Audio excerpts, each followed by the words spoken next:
I've fallen out of love with my partner after he told me he thinks his nephew is gay and wants to send him to military camp, but I'm scared that if I break up with him, the boy will be doomed. Posted by u/unique emergency 3407. 4 years ago, I, 35F, met Bob, 40M. Bob had recently become the guardian of his nephew Ben after the death of Ben's parents in a car accident. Ben was the same age as my son Jason, 11 at the time, now 15. At first, it seemed perfect. I was over the moon to have found a man who wasn't put off by the prospect of taking on a soon-to-be teenage stepson. Jason's father is not in the picture. Despite having very different personalities, the boys got along from the beginning, so Bob and Ben moved into my house in less than a year. Ben was always a quieter, more creative kid, whereas Jason is more athletic and boisterous. From the start, I got the sense that Bob understood Jason's way of being more than he did Ben's. At first, he would take them both to sports games, but Ben clearly had no interest, so before long, he just took Jason. At the time, it seemed like a natural choice. Ben was bored at the games, and Jason honestly reveled in having all of Bob's attention, but after that, things started unraveling. As they grew older, the differences between the boys became more obvious, their choices of clothing, hairstyle, friends, music, hobbies, etc., and so did Bob's preference. He started making little comments comparing them and encouraging Ben to be more like Jason. At first, it seemed like he was trying to be helpful, thinking that Jason's way of being was healthier, since he's more outgoing, has a more active social life, etc., based on Bob's own experiences. But after a while, there was a clear snideness that was impossible to ignore. My son has always had a strong protective streak and a sense of fairness, and despite their differences and the late age at which they were introduced, he and Ben are very close. So Jason's reaction to Bob's remarks favoring him was to take Ben's side. He stopped going to games with Bob and generally stopped liking him, and for a while, he became openly hostile on Ben's behalf. That stopped after he and Bob had a major argument. Jason backed down at that point because, as he told me, he realized that if he kept making himself unpleasant, Bob and I might break up, and in that case, Ben would have to leave too. Since then, with a few exceptions, he has been coldly civil. Meanwhile, Bob has come to believe that Ben is gay based on what I consider spurious evidence, not that it matters to me whether he is or not. He wanted to send him to a military-style reform school, and when I vetoed that, his behavior toward Ben escalated to a subtle kind of downright nastiness. Needless to say, all of this strained Bob's and my relationship to the breaking point, and then broke it. Seeing his ongoing behavior toward a child who needs him, I can no longer look at him with anything but disgust. The thought of him touching me makes my skin crawl, and I desperately want him out of my house. We're not married, and it's still in my sole name, thank God. But now I have the same problem Jason was worried about. If I end the relationship and kick Bob out, Ben will have to go too, since legally, I have no tie to him whatsoever. He's 15 now, and although he has borne everything by stoically ignoring Bob, I can't in good conscience let that man be solely responsible for him. For what it's worth, I have always tried to stand up for him and get Bob to see that there are many types of boys in the world, and all of them are equally valid. Not to mention, I don't think Jason would ever forgive me if I did. I would happily take guardianship of Ben if I could. Even if Bob made no financial contribution, we could manage if we cut back on luxuries.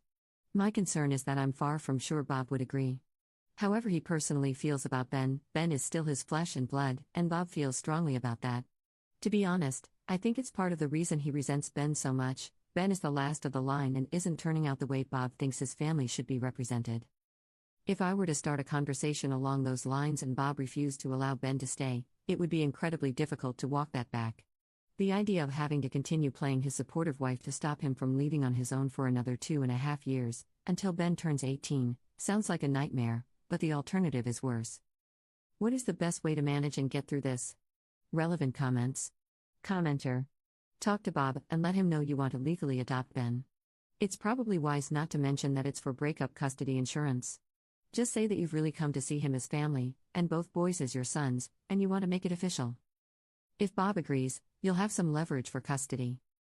Also, you aren't morally obligated to be in a sexual relationship with someone you dislike just to stay in Ben's life. That's not a fair requirement. I know you're worried the boys will be mad at you or hate you, including your son Jason.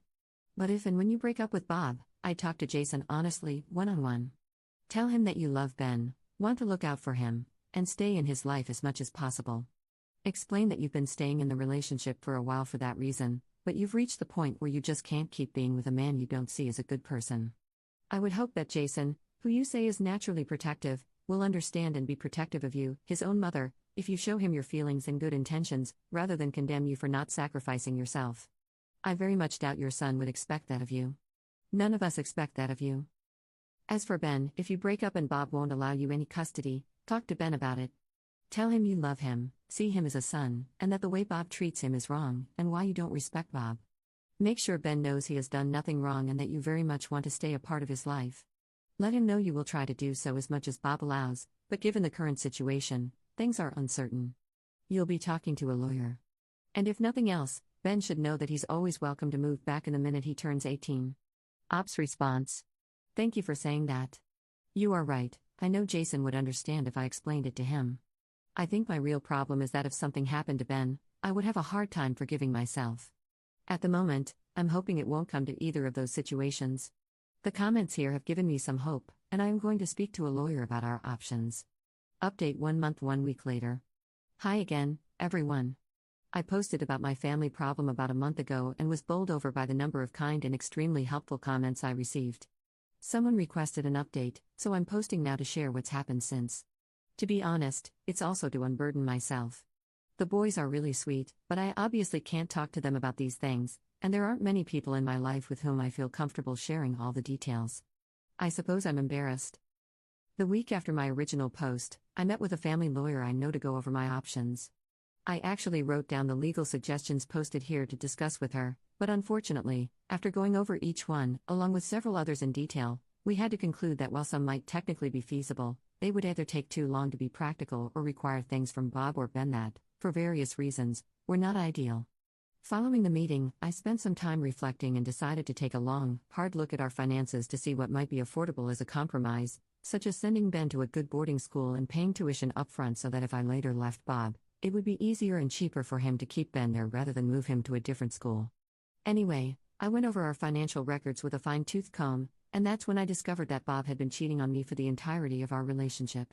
It turns out that, prior to Ben's parents' death, Bob had been about to move in with another woman.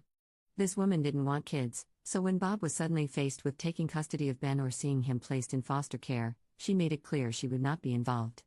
For the record, I can't say I blame her, I love my boys with all my heart, but asking someone who never wanted kids to parent a bereaved 11-year-old she has never met is not in anyone's best interests, in my opinion. When I confronted him about the affair, he didn't even attempt to deny it. He seemed ashamed and just asked what happened next. So I told him that next, he was going to get his stuff and get out of my house, but first, he had to ask Ben if he wanted to go or stay because it wouldn't be fair to disrupt the poor kid's life any further. Ben quickly said he preferred to stay, and Bob seemed, frankly, relieved. He moved out that weekend, and I haven't seen him since. We've been in touch by text to discuss financial arrangements, though, and last week he sent me money to cover Ben's basic expenses, nothing close to child support, but under the circumstances, I'll take it and be glad. From his attitude, I take it that he's seeing this as a long-term thing, but even if he doesn't, according to the family lawyer, his leaving Ben with me, even for a while, along with Ben's age and the fact that Bob is his guardian rather than his father, would make it easier to build a case for Ben to stay, even if Bob does try to fight it. The lawyer is confident that such a battle could be won, or at least dragged out until Ben is 18 and it doesn't matter anymore. So that, as you can imagine, has been an enormous relief. That makes it that much harder to admit that finding out about Bob has still hit me hard. The fact is that, even though I was absolutely done with him and wanted him out, there was a time I truly believed he wanted to be with me and that we could build a life together. I knew our relationship wasn't a romance for the ages or anything like that, but it was by far the best I'd had since before my son was born, and I really thought we cared for and valued one another. Now I realize that all he ever wanted from me was a mother for Ben. He as good as admitted it, and in retrospect, it makes complete sense. That's why he never wanted to get married or buy into my house, even though I offered, though now, of course, I am grateful, because he wanted to make it as easy as possible to split from me once Ben was old enough to no longer require my services. I think it might even explain why he was so hard on Ben and grasping at straws for a reason to send him away. I never expected it of him based on what else I knew, or I never would have been with him, but if he was blaming Ben for getting in the way of his life and simultaneously feeling guilty for it, that could turn a mild-mannered person mean, I think. Maybe he even thought that if Ben was away most of the time, the other woman would be willing to compromise for a few years? I don't know. I've even been wondering whether he decided to pursue me before we'd even met.